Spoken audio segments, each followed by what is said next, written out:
बढ़ते आगे 65 आईएएस अधिकारियों के तबादले। आईएएस डॉक्टर जोगाराम होंगे शासन सचिव एवं आयुक्त। पंचायती राज राजस्थान जयपुर एवं मिशन निदेशक राष्ट्रीय स्वास्थ्य mission Rajasthan Jaipur.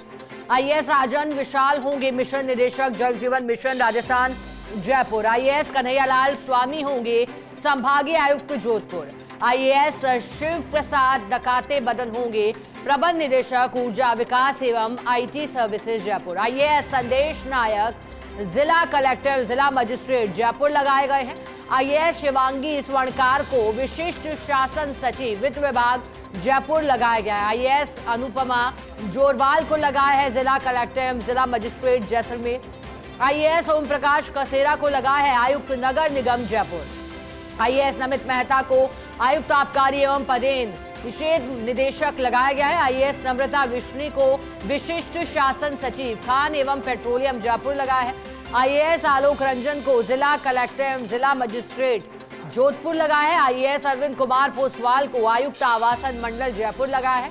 IAS doctor रश्मि शर्मा को एसएमएसए शिक्षा परिषद और आयुक्त विशिष्ट शासन सचिव जयपुर लगाया है। आईएएस एलएन मंत्री को आयुक्त टीएडी उदयपुर और आयुक्त देवस्थान विभाग उदयपुर लगाया। आईएएस कल्पना अग्रवाल को निदेशक एवं पदेन विशिष्ट शासन सचिव। आईएएस मुकुल शर्मा को विशिष्ट सचिव मुख्यमंत्री लगाया गया। आईएएस गौरव अग्रवाल को जिला कलेक्टर एवं जिला मजिस्ट्रेट उदयपुर लगाया। आईएएस चिन्मयी गोपाल को जिला कलेक्टर एवं मजिस्ट्रेट बाड़मेर लगाया है। आईएएस शुभम चौधरी जिला कलेक्टर एवं जिला मजिस्ट्रेट प्रतापगढ़ लगाए गए हैं। आईएएस सुरेश कुमार ओला होंगे प्रबंध निदेशक राज्य औद्योगिक विकास एवं विनियोजन जयपुर। आईएएस आशीष मोदी होंगे जिला कलेक्टर एवं जिला मजिस्ट्रेट सीकर।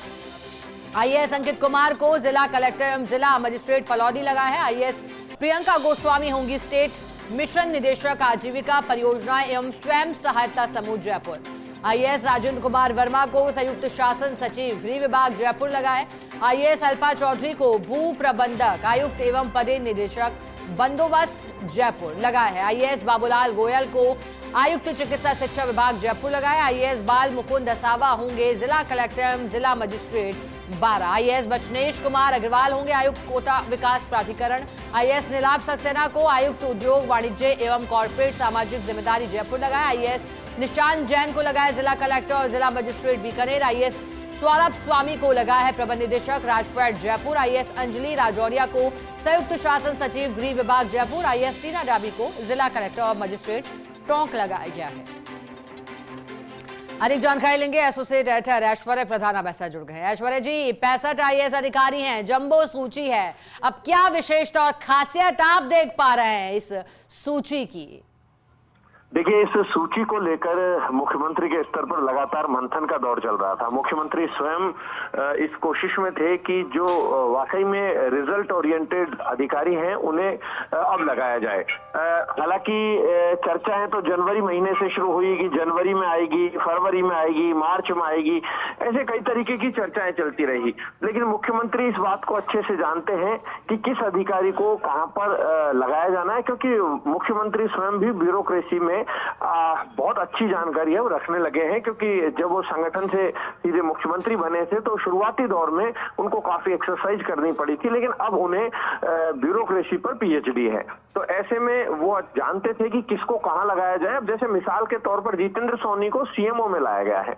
तो जितेंद्र सोनी मूलतः राजस्थान की मिट्टी के ही है और बिल्कुल शुरुआती दौर से संघर्ष से आज इस मुकाम तक पहुंचे, आईएएस बने, तो वो जानते हैं आम आदमी का दर्द। तो दूसरी तरफ संदेश नायक ने बहुत काबिल तरीके से अच्छा काम संभाला और संदेश नायक सीएमओ में बड़े अच्छे ऑफिसर रहे। क्योंकि संदेश नायक को, क्योंकि मूलतः वो दक्षिण भारतीय हैं और राजस्थान की भी उन्हें बहुत अच्छी अब नॉलेज हो चुके हैं, तो उनको भी सम्मान के साथ जयपुर जिले का कलेक्टरशिप दी है। ये बड़ी बात होती है जयपुर जिला कलेक्टर बनना भी। ऐसे ही जो दूसरे अधिकारी हैं, जैसे सीकर कलेक्टर रहे थे मुकुल शर्मा जो थे, उनको लेकर सीकर में जब भी वो रहे, जितने दिन वो रहे, तो उनको लेकर किसी तरीके का कोई विवाद नहीं रहा। हालांकि एक छोटा सा एक वीडियो जरूर आया था, संजय शर्मा नाराज हो गए थे किसी बात को लेकर, जो मंत्री हैं, लेकिन उसी वक्त लगा था कि इन्हें जरूर कोई महत्वपूर्ण और बड़ा महत्वपूर्ण पद मिलेगा और आखिरकार वो अब सीएमओ में आए हैं। तो उनका यहाँ पर आना, और उसके अलावा यहाँ से सीएमओ की अगर हम बात करते हैं तो यहाँ पर दो जो नए आईएएस अधिकारी आए हैं, इन्हें भी एक तरीके से देखा जा सकता है कि दोनों अब पिछले दिनों मुख्यमंत्री के साथ लगातार रहते थे, हर दौरे में मुख्यमंत्री के साथ दिखाई दे रहे थे, लेकिन अब जो ब्यूरोक्रेसी के मुखिया हैं उन्हें भी लगा कि इनको भी अब दायित्व दिया जाना चाहिए, तो अब मुख्यमंत्री के साथ रहेंगे और नए हैं तो उनकी ऊर्जा यहाँ पर दिखाई देगी। बाकी के अगर हम देखते हैं तो जोगाराम है, जोगाराम को एनएचएम का अतिरिक्त में दिया गया है। जोगाराम भी मूलतः राजस्थान की मिट्टी के हैं और बाड़मेर क्षेत्र के हैं और वो भी अच्छे से जानते हैं कि और क्या बेहतर किया जा सकता है। तो जोगाराम है वो रिजल्ट ओरिएंटेड अधिकारी माने जाते हैं। जोगाराम क्योंकि चाहे अशोक गहलोत सरकार हो, वसुंधरा सरकार हो या फिर भजनलाल सरकार हो, कोई भी सरकार जब होती है वो जो रिजल्ट वाले अधिकारी होते हैं या अच्छे काबिल अधिकारी होते हैं उन्हें अवश्यंभावी रूप से अच्छी जगह लगाना पसंद करती है कि उन्हें बेहतर जगह लगाया जाए। और यही कारण है कि मुख्यमंत्री भजनलाल शर्मा ने उन्हें जो दायित्व दिया है ये सोच समझ के दिया है। बाकी जैसे बचनेश अग्रवाल थे, लंबे समय से ठंड में लगे हुए थे या कहें तो ठंडी पोस्टिंग उन्हें दी हुई थी, वो खुद भी नहीं समझ पा रहे थे कि आखिरकार कारण क्या है इस बार इस लिस्ट में, क्योंकि इससे पहले उन्हें एक ऐसी जगह लगा दिया था जहां मुश्किल 5 अधिकारी थे, उसके बाद फिर उन्हें दूसरे डिपार्टमेंट में लाया गया, लेकिन आखिरकार अब उन्हें कोटा लाया गया है और कोटा में भी इस महत्वपूर्ण जगह लाया जाना, इसका मतलब मुख्यमंत्री जानते हैं कि अब ये और बेहतर तरीके से रिजल्ट दे पाएंगे। और क्योंकि इस पूरी लिस्ट में सीएस और अखिल अरोड़ा के साथ मुख्यमंत्री की कई मंत्रणाएं हुई है, उसके बाद ये लिस्ट आई है। फिर इस लिस्ट में हम और ज्यादा डेप्थ में जाते हैं कि नीचे के स्तर पर भी देखते हैं तो महिलाओं को ठीक तवज्जो दी गई है। जैसे डीडवाना कुचामन है, वहां पर अवधेश मीणा को लाया गया। या कसेरा जो है ओम कसेरा को भी अब सही जगह लाए जाने की कोशिश की गई है। यहाँ पर भी वो रिजल्ट अच्छा दे पाएंगे क्योंकि ओम कसेरा ये भी अच्छे अधिकारियों में से एक माने जाते हैं और ये लग रहा था कि इस बार ओम कसेरा को सही जगह मिलेगी। और अगर इस लिस्ट के पूरी लिस्ट के सारे नामों पर हम एक एक नाम पर अगर चर्चा करते हैं तो मैं यहाँ पर कुछ नामों की और चर्चा करना चाहूंगा जिन नामों की यहाँ पर चर्चा महत्वपूर्ण है। उनमें यदि और दूसरे नामों पर हम गौर फरमाते हैं तो एक नहीं अनेक ऐसे नाम है जो आखिरकार मुख्यमंत्री ने उन्हें सही जगह दी है। उसको थोड़ा इंतजार के बाद सही जगह मिली है कि उन्हें इंतजार करना पड़ा। हालांकि शिव प्रकाश नकाते हैं, ये आबकारी से ये जो एनर्जी में गए हैं, जो प्रबंध निदेशक बने राजस्थान ऊर्जा विकास निगम, वो लंबे समय से रह चुके थे और नकाते जो है ये भी अशोक गहलोत सरकार में भी ठीक जगह रहे, कलेक्टरशिप भी इनकी अच्छी रही है। फिर आप अगर आएंगे तो शिवांगी स्वर्णकार जो है, शिवांगी स्वर्णकार को अब यहाँ पर वित्त में भेजा गया है। वित्त में भेजा जाने का मतलब है कि यहाँ पर अखिल अरोड़ा साहब से भी मशवरा किया गया होगा, वैभव बारारिया से भी मशवरा किया गया होगा, मुख्यमंत्री ने अवश्यंभावी रूप से उनसे चर्चा की होगी।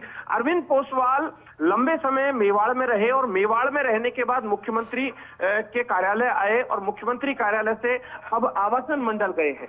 तो आप ये मानकर चलिए कि आगामी दिनों में आवासन मंडल में भी काफी कुछ देखने को मिलने वाला है, क्योंकि आवासन मंडल में एक दौर था कि आवासन मंडल नुकसान में था, नुकसान से फायदे में लाए जब हमारे पवन अरोड़ा साहब उस डिपार्टमेंट में हुआ करते थे। तो उम्मीद है कि उसी अंदाज में अब आवासन मंडल काम करेगा। हालांकि रश्मि शर्मा ये भी बेहद काबिल अधिकारी रही, इन्होंने बहुत अच्छे तरीके से संभाला इस महकमे को।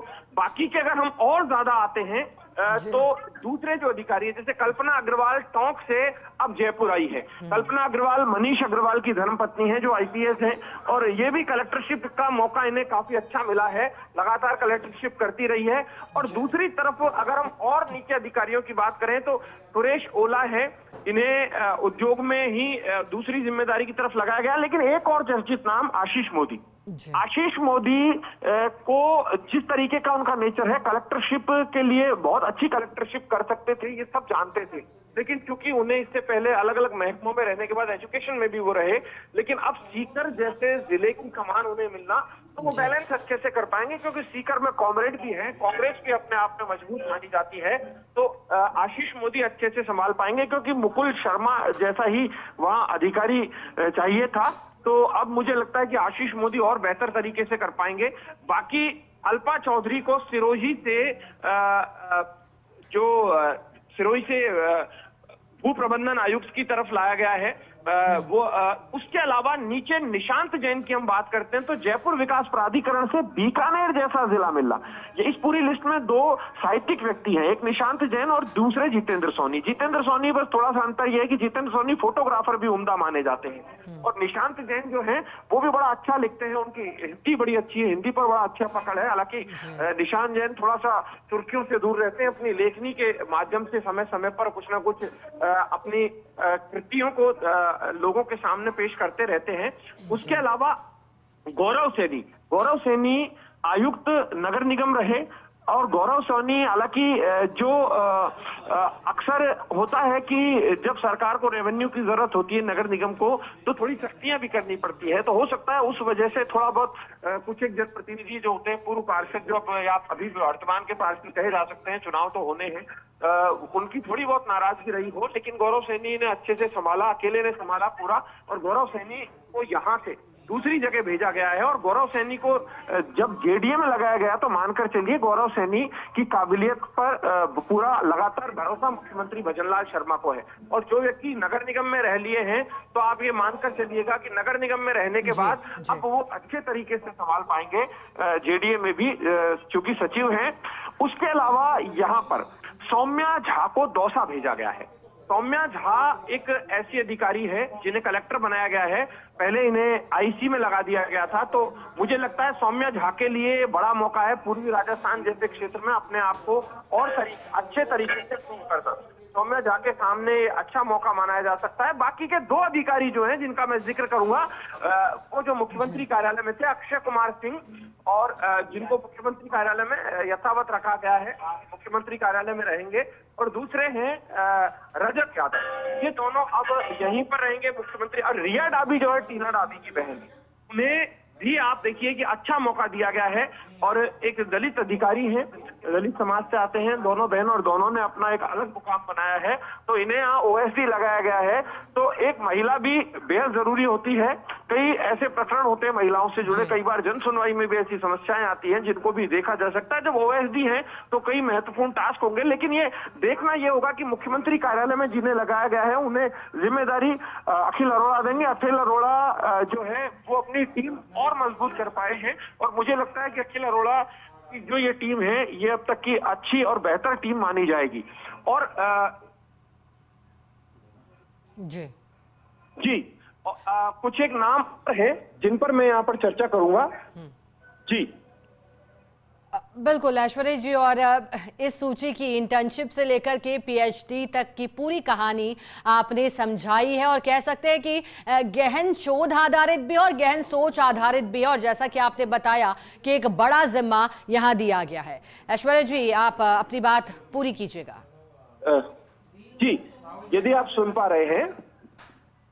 जी ऐश्वर्या जी, आपकी आवाज बरोबर पहुंच रही है। यदि आप सुन पा रहे हैं तो कुछ एक बात और है, यहाँ इस लिस्ट के बाद एक और तय मानिएगा कि जून के महीने तक एक छोटी लिस्ट और आ सकती है। इस लिस्ट के बाद जून के महीने तक एक छोटी लिस्ट और आ सकती है, और अभी जो परफॉर्मेंस है वो बड़ा मैटर करेगी, क्योंकि मुख्यमंत्री ने पिछले दिनों किसी जनप्रतिनिधि के साथ या कहे तो कुछ मंत्रियों के साथ जब मुख्यमंत्री अनौपचारिक चर्चा कर रहे थे तो उन्होंने उनसे ये कहा था, कई बार होता है कि जनप्रतिनिधि कहते हैं कि इस अधिकारी को की जगह ये बेटर हो सकता है, तो मुख्यमंत्री ने कहा था कि ये मेरे ऊपर छोड़ दीजिए, किसे कहाँ लगाया जाना है। यदि आपको किसी से शिकायत है तो शिकायत का आप एविडेंस दीजिए, या आप इसे प्रूव कीजिए कि उनका काम ठीक नहीं है, जनता का काम ठीक से नहीं कर पा रहे हैं। मैं आपको विश्वास दिलाता हूं कि उन्हें अवश्यंभावी रूप से उन्हें हटाया जाएगा। दूसरी बात यह है कि मुख्यमंत्री इस बात को अच्छे से जानते हैं कि अधिकारियों को यहां से वहां करना होता है। सरकारें जब भी बदलती है तो एक अधिकारी दूसरी जगह जाते हैं और दूसरे अधिकारी पहली जगह आते हैं, ये एक सिस्टम चलता है। लेकिन किसके साथ किसकी केमिस्ट्री मिलती है, यहाँ पर दो बड़े मुखिया हैं ब्यूरोक्रेसी के सीधे तौर पर। एक कहा जा सकता है यहाँ पर जो मुख्य सचिव होते ही है, तो दूसरी तरफ सीएमओ भी अपने आप में पावर रखता है, वहां पर अखिल अरोड़ा है। तो इन दोनों अधिकारियों को भी मालूम है किस अधिकारी से कैसे काम लिया जाना चाहिए, क्योंकि 2.5 साल अब गुजरने को है और अब बाकी का 1 साल है ये काम करने का है और 1 साल जो बचता है वो चुनाव में चला जाता है। तो ऐसे में ये जो लिस्ट है ये मुख्यमंत्री ने इस आधार पर बनवाई है कि इस लिस्ट को और ज्यादा इनको मौका दिया गया है। जो अच्छा काम कर रहे थे उन्हें अच्छी जगह भेजा गया है, जिनके काम से जरा भी शिकायत थी उन्हें थोड़ा सा साइड लाइन भी किए जाने की कोशिश की गई है। लेकिन ये तय मानकर चलिएगा कि मुख्यमंत्री के द्वारा इस बार जो होमवर्क किया गया है ये बड़ा होमवर्क है। और एक और मैं बड़ा अपडेट दे दूं, हमारी टीवी स्क्रीन पर हम इसे फिलहाल चला भी सकते हैं कि ये बड़ा अपडेट ये है कि आरएएस की लिस्ट लगभग तैयार है। कुछ एक नाम जो है कुछ उन पर थोड़ा बहुत चर्चा की जा सकती है, लेकिन मुख्यमंत्री एक आरएएस की जंबो सूची जारी करने के मूड में है।